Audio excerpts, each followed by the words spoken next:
For Morningstar, I'm Jeremy Glazer. As the Trump administration asked the Department of Labor to reconsider its fiduciary standard rule, one of the key objections is that it will reduce the advice available to smaller investors. I'm here today with Christine Benz. She's our Director of Personal Finance to look at why that could be the case and some other options for smaller investors to get advice. Christine, thanks for being here. Jeremy, great to be here. Let's start with what this objection is. Why is there a sense that advice to smaller investors will be less available if this rule is to be implemented? Well, I think the basic idea is that smaller investors could be left somewhat betwixt and between. So if under a fiduciary standard you have more and more advisors who want to get away from the commission model, and Merrill Lynch, for example, is a firm that has very much been moving in this direction. They want to get away from the commission model and transition investors to charging them based on their assets under management, that some of these small investors might be too small in terms of the assets that they have to manage to charge this annual fee upon, that some advisors might just say that they don't want to serve them. So a typical threshold for advisors who charge based on assets under management is $1 million. Some advisors have even higher minimums than that. So the basic idea is that small investors would be shut out of any type of financial advice. Let's look at some other options then to get financial advice if this rule does change the landscape. The first is target date funds. Right, and this is sort of the most lo-fi option available for investors in search of some type of advice who don't have a lot of assets to manage. Target date funds, as I'm sure everyone watching knows, are products that are kind of set it and forget it type products. They have pre-mixed asset allocations that are based on your age, and then they gradually become more conservative as you get close to that target date, to your retirement date. The nice thing about target date funds is that they don't typically charge any fees for that asset allocation guidance. You'll pay investment fees for the specific investments that are in the portfolios, but you won't pay for that overarching asset allocation guidance. So that is a big advantage for these products. They can be really sensible options for beginning investors who don't have a lot of complicated things going on in their financial lives, or even older investors who still don't have a lot of complicated things going on in their financial lives. A couple of the drawbacks is that the first is that if you are going with a target date fund, you're typically going to have to stick with the house brand of funds. Those are the products that target date funds typically use. So if you're looking at a Vanguard target date fund, it's going to be all Vanguard funds. Fidelity's will be all Fidelity's funds, and so forth. So that's a potential drawback. The other big drawback, and this is one that advisors are very quick to point out, is that investors are all different. So you might have two 35-year-olds with pretty dramatically different things going on in their financial lives. For one, maybe the target date fund is exactly the right choice. For another one, maybe someone whose spouse has something complicated going on in his or her investment portfolio, or someone who has a lot of company stock ownership, for example. Maybe the target date fund won't be the right answer. So those are a couple of the drawbacks. The next option are the so-called Robo Advisors, the automated advice providers. Tell us a little bit more about this. Robo Advisors offer a level of customization above and beyond what you would get with an off-the-shelf product like a target date fund.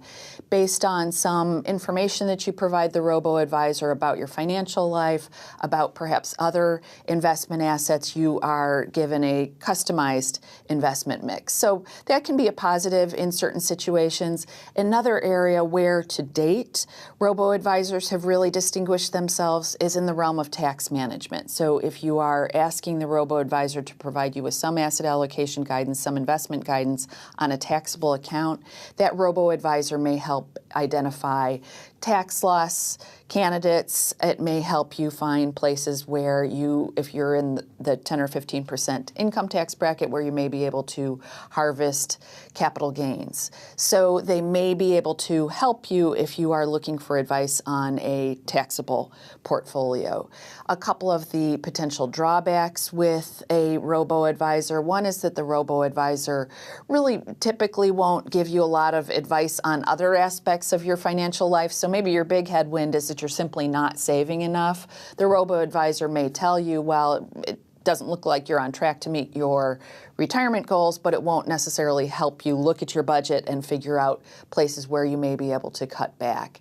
And the other thing to note about Robo Advisors is, in contrast to target date funds, which we talked about, there typically will be some level of fees charged upon the account. So you need to know that Robo Advisors typically aren't free.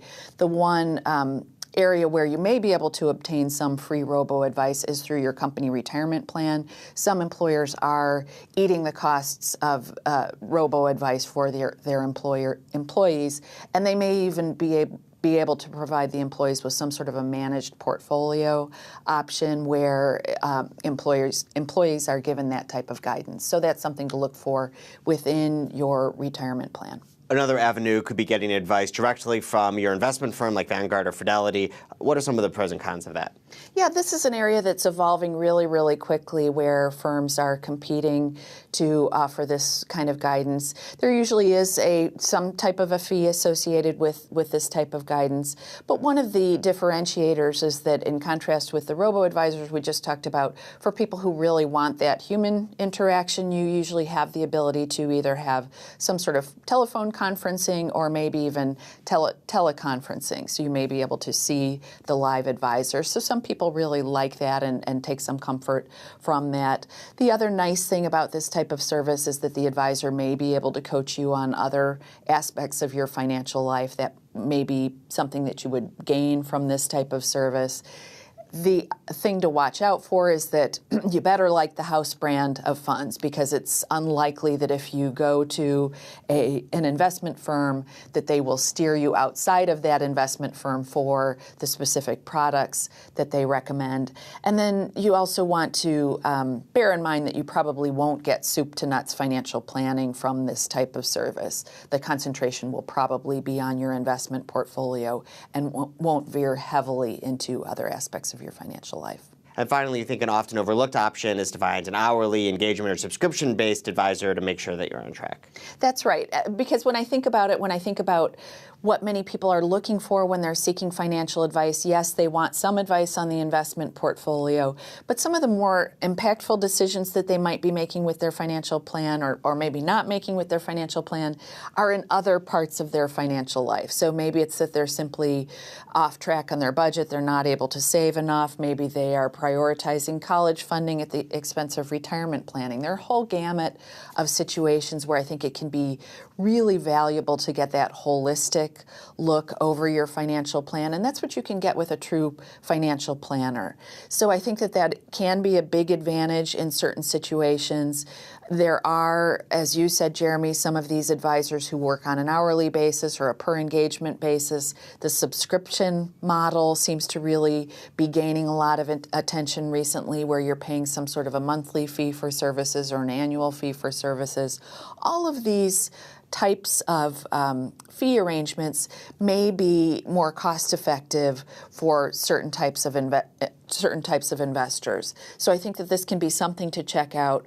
A couple of things to know about it is that if it's a planner, the person may not be super tuned into the investment planning piece. They'll probably be quite knowledgeable about investments, but the investments might not be their main focus. So if what you're looking for is, first and foremost, investment planning, the financial planner may not be your first stop.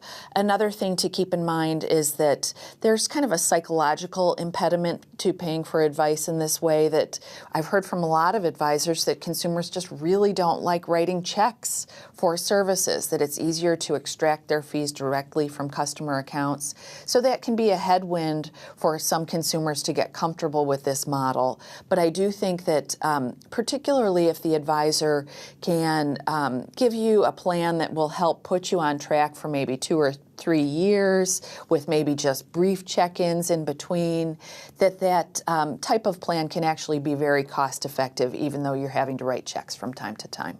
Christine, thanks for the survey of these options today. Thank you, Jeremy. For Morningstar, I'm Jeremy Glazer. Thanks for watching.